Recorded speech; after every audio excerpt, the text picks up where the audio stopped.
అన్ని మోర్చాల మీటింగ్లు ఏర్పాటు చేసి నాయకులందరినీ కూడా రేపటి గెలుపులో భాగం పంచుకునే దాంట్లో భాగంగా ఈ సమావేశం ఏర్పడ్డాయి. వాస్తవంగా ఈ నియోజకవర్గానికి కొంత పార్ట్ గడికేసర్ వ్యవసాయం వస్తుంది, మేడ్చల్ షామీర్పేట మండలం కొంత వస్తుంది.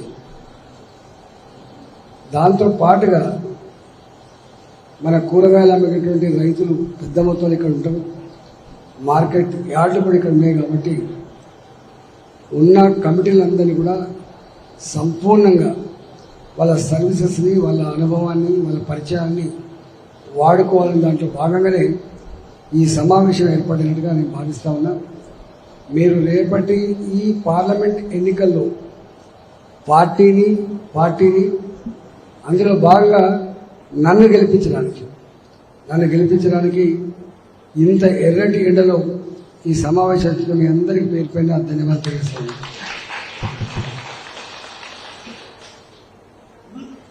మీకు తెలుసు,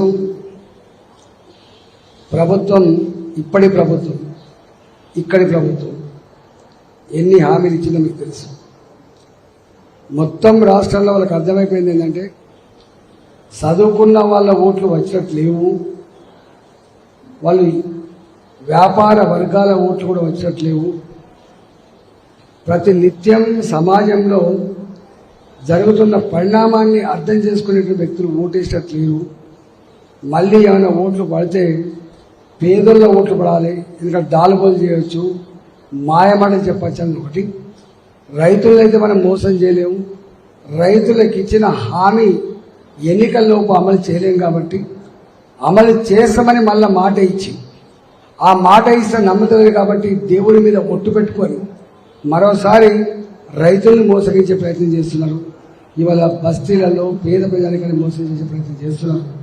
కానీ నాకు తెలిసి నేను 22 ఏళ్లుగా రాజకీయాల్లో ఉన్నా, ఈ దఫా మాత్రం రేవంత్ రెడ్డి మాట్లాడే మాటకి విలువ లేకుండా పోయింది, నమ్మే పరిస్థితి లేరు. కాబట్టి ఈ రేపటి ఎన్నిక ఢిల్లీలో ఏ ప్రభుత్వం ఉండాలి, ఎవరు ప్రధానమంత్రి కావాలని చెప్పి నిర్ణయించే ఎన్నిక. కాబట్టి ప్రజలందరూ అనుకుంటున్నారు 10 సంవత్సరాల మోడీ గారి పాలనలో ప్రశాంతంగా జీవించడం ఉన్నంతలో ఇంత అభివృద్ధి చెందింది. కాబట్టి ఇవాళ దేశ ప్రతిష్ట గొప్పగా ఎదిగింది. కాబట్టి మళ్ళీ మోడీ గారే ప్రధానమంత్రి ఉంటేనే ఈ దేశం చల్లగుంటుంది, మనం చల్లగుంటుంది చెప్పి ప్రజలు భావిస్తారు. కాబట్టి వచ్చే ఎన్నికలు ఇవాళ మోడీ గారిని ప్రధానమంత్రి గారు చేసే ఎన్నికలు. కాబట్టి ఇవాళ ఏ ఇంటికి పోయినా కూడా పార్టీ ఏమిచ్చింది అంటే, ఏ ఇంటికి పోయినా భారతీయ జనతా పార్టీ కార్యకర్త నాయకులు అంటే కూర్చోబెట్టి ఇంత మంచినీళ్ళు ఇచ్చి ఛాయ్ ఇచ్చేటువంటి స్థాయికి ఎదిగింది మన పార్టీ. జనరల్గా మనం ఎప్పుడు ఇంత గొప్ప ప్రజా అభిమానాన్ని మనం పొందలేకపోయినాం, ఇంత ప్రేమని మనం పొందలేకపోయినాం. గతంలో ఎప్పుడైనా పోతే మీరు గెలిచేది కాదు కదా బిడ్డ, మీకు ఎందుకు వేయాలి బిడ్డ, వేస్ట్ అయితే కదా బిడ్డ అని చెప్పి మనతో 365 days పని చేయించుకునేది. కానీ ఓట్లు వేసినప్పుడు మాత్రం వాళ్ళకి వేసేది. జనం సైకాలజీ కూడా ఎట్లుందంటే, వీళ్ళకు ఓటేస్తే గెలుస్తారా లేదా అనే దాని మీద కూడా ఓట్లేసే ఆస్కారం ఉంటుంది. సర్పంచ్ ఎన్నికలు వేరు, ఎంపీటీసీ ఎన్నికలు వేరు. ఎందుకంటే చిన్న ప్యాకెట్ జరిగే ఎన్నికలు కాబట్టి వ్యక్తుల గుణగణాల మీద, వ్యక్తుల పరిచయాల మీద ఆధారపడి కాబట్టి అట్లా వేస్తారు. కానీ ఎమ్మెల్యే ఓటుకు వచ్చినప్పటికీ, ఎంపీ ఓటు వచ్చినప్పటికీ ఏంటంటే, ఈ రాష్ట్రాల్లో ఏ ప్రభుత్వం ఉండాలి అనేటువంటిది, కేంద్రంలో ఏ ప్రభుత్వం ఉండాలంటే నిర్ణయించుకుంటారు. కానీ మొట్టమొదటిసారిగా నరేంద్ర మోడీ గారి సారథ్యంలో ఉన్న ఈ ప్రభుత్వం యావత్ దేశ ప్రజానికాన్ని ఇవాళ మోడీనే గొప్ప నాయకుడు అనేటువంటి, మోదీ వల్లనే దేశం బాగుపడినటువంటిది వచ్చి ఉండదు. కాబట్టి ఇవాళ వీళ్ళు వాళ్ళతో లేకుండా వాళ్ళు నిర్ణయించుకోవాలి. దానికి కారణాలు వాటికనే మోడీ గారు జై శ్రీరామ్ అంటున్నాడు, వాటికి అక్షింతలు పంచి పెడుతున్నాడు, పులిహోర ప్యాకెట్లు పంచి పెడుతున్నాడు, గట్ల ఓట్లు వస్తాయని చెప్పి మొన్న మాజీ ముఖ్యమంత్రి కేసీఆర్ మాట్లాడు.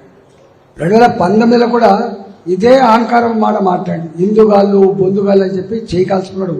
మళ్ళీ ఇవాళ జై శ్రీరామ్ అంటే అక్షింతలు పంచితే పులిహోర ప్యాకెట్ ఇస్తే ఓట్లు పడతాయని చెప్పి మనోభావాలు దెబ్బతీసే ప్రయత్నం చేస్తున్నారు. కానీ ఇప్పుడు ఏమనకపోవచ్చు, కానీ సందర్భం మధ్య మాత్రం మరొకసారి గుణపాఠం చెప్పడానికి ప్రజలు సిద్ధంగా ఉన్నారు.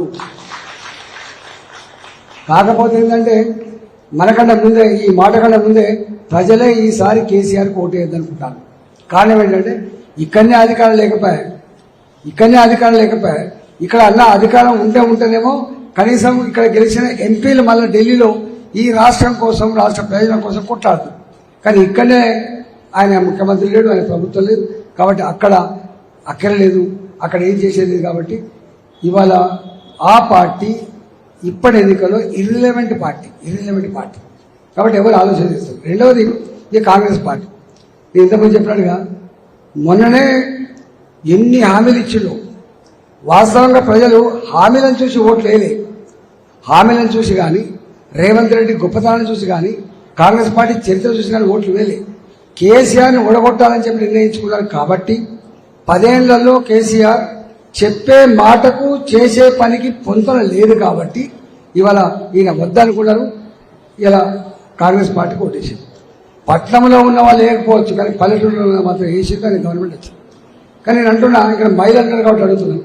రేవంత్ రెడ్డి గారు ఎన్నికల ముందు ఒక 66 హామీలు ఇచ్చింది, 6 గ్యారంటీలు ఇచ్చింది. ఆ 6 గ్యారంటీలో మహిళలకున్న గ్యారంటీ గురించి అడుగుతాను. కళ్యాణ లక్ష్మి ₹1,00,000 చెక్కుతో పాటుగా 1 తులం బంగారం ఇస్తా అని చెప్పింది. ఇచ్చిందా మీకు? వచ్చినాయా? ప్రతి ఆడబిడ్డకు నెలకు మీ బ్యాంక్ అకౌంట్లలో ₹2,500 ఇస్తా అని చెప్పింది. ఇచ్చిందా మీకు? రాలేదా? మూడవది మీ ఇళ్లలో ఆడపిల్లలు చదువుకుంటే ఆ ఆడపిల్లలకి స్కూటీ కొనిస్తా అని చెప్పింది. ఇచ్చిందా? ₹2,000 పెన్షన్ సరిపోతలేదు, 4,000 ఇస్తా అని చెప్పి ఇచ్చిందా? 4,000 పెన్షన్ ఇచ్చిన వాళ్ళకి 6,000 ఇస్తా అని చెప్పి ఇచ్చిందా? కొత్త పెన్షన్లు ఇచ్చిందా? చివరికి పుక్కడకు రూపాయి ఖర్చు కానీ రేషన్ కార్డు కూడా ఇవ్వలేదు. ఇవ్వలే కదా? ఇక మరి ఎప్పుడు ఇచ్చాడట? ఏమన్నాడు ఎన్నికల ముందు అయితే పిట్టంతో లెక్కనే మాట్లాడి, ఇట్లా ఓటు వేయి, 9వ తారీఖున ప్రమాణ స్వీకారం చేస్తా, 10వ తారీఖున సంతకం పెడతా, 11వ తారీఖున తీసుకుపోమని చెప్పాడు. ఇవాళ ఏది లేదు. చివరికి రైతులకు ₹2,00,000 రుణమాఫీ, ₹2,00,000 రుణమాఫీ ఎట్ ఏ టైం చేస్తా అని చెప్పినా లేదా? కానీ ఇవాళ కేసీఆరే ₹1,00,000 రుణమాఫీ చేయలేక చేతులు ఎత్తేసిండు, ఎల్లకిల పడ్డాడు. ఈ రేవంత్ రెడ్డి ₹2,00,000 రుణమాఫీ చేస్తాడు, నమ్ముతాం మనం? అవుతుందా? 34,000 కోట్ల రూపాయలు ఒకేసారి ఇవ్వగలిగే దమ్ము ఈ రాష్ట్ర ప్రభుత్వం దగ్గర లేదు. పైసలు లేవల్ల. ఆయన ఏమంటాడు చూసినా, నేను సచివాలయానికి అడుగు పెడుతున్నప్పుడు, సెక్రటరీ పోయినప్పుడు కట్టిందో ఆయన, పోయిందో పోతున్నప్పుడు ఏమంటాడు చూసినా, లంకె బిందెలు ఉన్నాయనుకుని వచ్చినా, లంకె బిందెలు కనబడతలేవు, ఖాళీ కుండలే కనబడుతున్నాయి అని చెప్పాడు. అంటే ఖాళీ కుండలే ఉన్నాయి ప్రజలలా, మీకు ఏమి ఇయ్యలేనని చెప్తున్నారు. ఏమి ఇయ్యను. అంటే ఒక మాట చెప్పాలంటే ఆ మాటలోనే రేవంత్ రెడ్డి దుల్లతనం ఉన్నది, ఆ మాటలోనే రేవంత్ రెడ్డి ఎగపెడతాడనేటువంటి మాట ఉన్నది, ఆ మాటలోనే రేపు రాబోయే కాలంలో ఉన్న పెన్షన్ కూడా ఇయ్యలేను, నేను ఉన్న జీతపత్రాలు కూడా ఇయ్యలేమని చెప్పి ఉన్నది. కాబట్టి ఆయన అంటున్నాడు, కడుపు కట్టుకొని పని చేస్తే వస్తాయా పైసలు కదా? నేను అంటున్నా, ఒకవేళ కనుక నువ్వు మాట ఎన్నికల ముందు మాట చెప్పిన ప్రకారంగా బెల్ట్ షాపులు కనుక బంద్ చేస్తే ఇవాళ జీతాలు వేయడానికి కూడా పైసలు గుర్తుపెట్టారు, జీతాలకు వేయడానికి పైసలు. కేసీఆర్ అప్పుడు ప్రభుత్వ ఉద్యోగులు జీతాలు ఇచ్చినప్పుడే ఫస్ట్ వీక్ కొన్ని జిల్లాలు, సెకండ్ వీక్ కొన్ని జిల్లాలు, థర్డ్ వీక్ కొన్ని జిల్లాలు ఇచ్చి, ఈవెన్ పెన్షన్లు, మహిళలకు ఇచ్చే పెన్షన్లు కూడా 1 నెల పెన్షన్ 2 నెలలకు ఇచ్చిన చరిత్ర చూసినాం. కాబట్టి ఈ ముఖ్యమంత్రి ఇచ్చిన నమ్మకం లేదు. కాబట్టి ఈయనట నాకు 17 సీట్లలో గెలిపియండి, రాహుల్ గాంధీ ప్రధానమంత్రి అవుతాడు, రాహుల్ గాంధీ ప్రధానమంత్రి అయితే నాకు లంకె బిందెలు ఇస్తాడు, మీకు ఇచ్చిన హామీలను అమలు చేస్తాడు. అవుతుందా? ఇది ఈయన గెలిచేది లేదు, రాహుల్ గాంధీ ప్రధానమంత్రి అయ్యేది లేదు, ఆయన లంకె బిందెలు తెచ్చేది లేదు, మనకు పెన్షన్ ఇచ్చేది లేదు.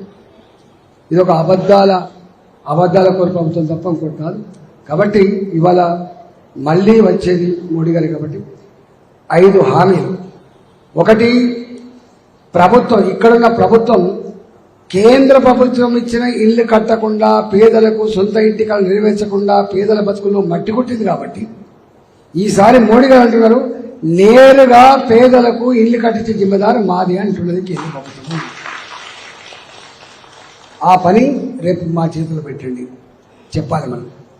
రెండవ మాట ఏంటిది ఇవాళ ఇప్పటికే ఆయుష్మాన్ భారత్ ఆరోగ్యశ్రీ కంటే ఆయుష్మాన్ భారత్ కూడా చాలా ఇలా లేని అనేక ప్రొసీజర్స్ ఉన్నాయి కాబట్టి 5 లక్షల రూపాయల వరకు పేదవాళ్లకు వైద్యం ఉచితంగా అందించడం అవకాశం ఇవ్వమంటున్నాడు.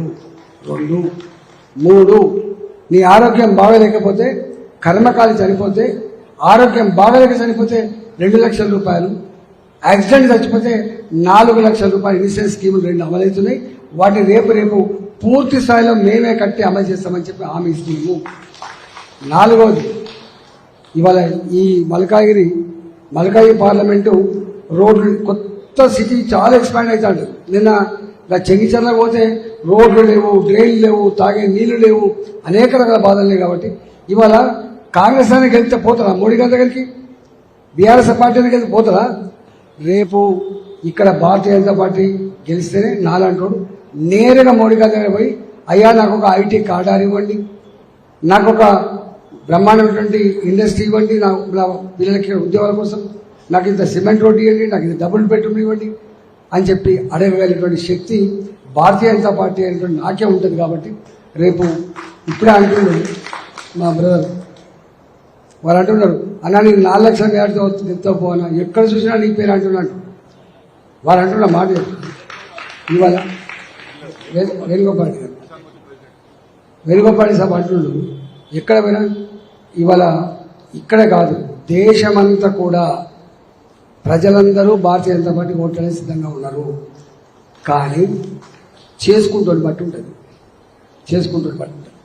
ఖమ్మమైనా గట్లే ఉంది, నాకు తెలుసు కాబట్టి చెప్తున్నాను.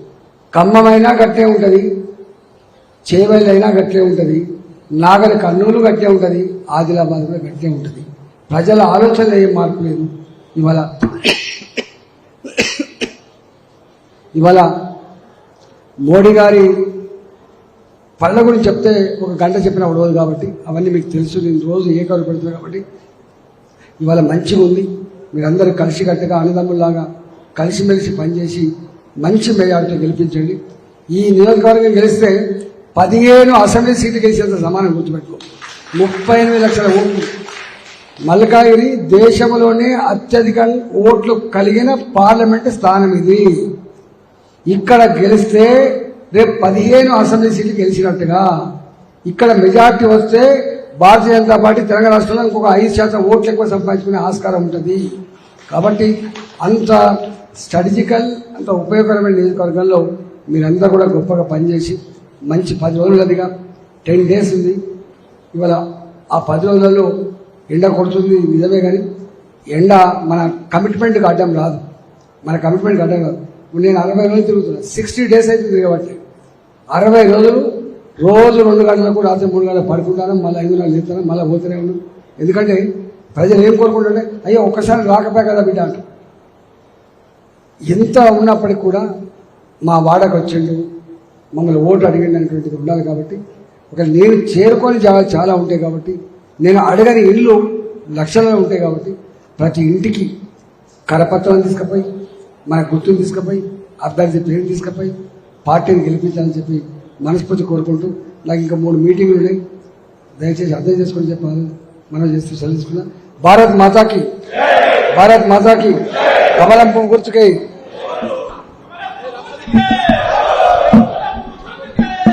అన్నగారు టైం ఇచ్చి మీటింగ్ వచ్చినందుకు ధన్యవాదాలు.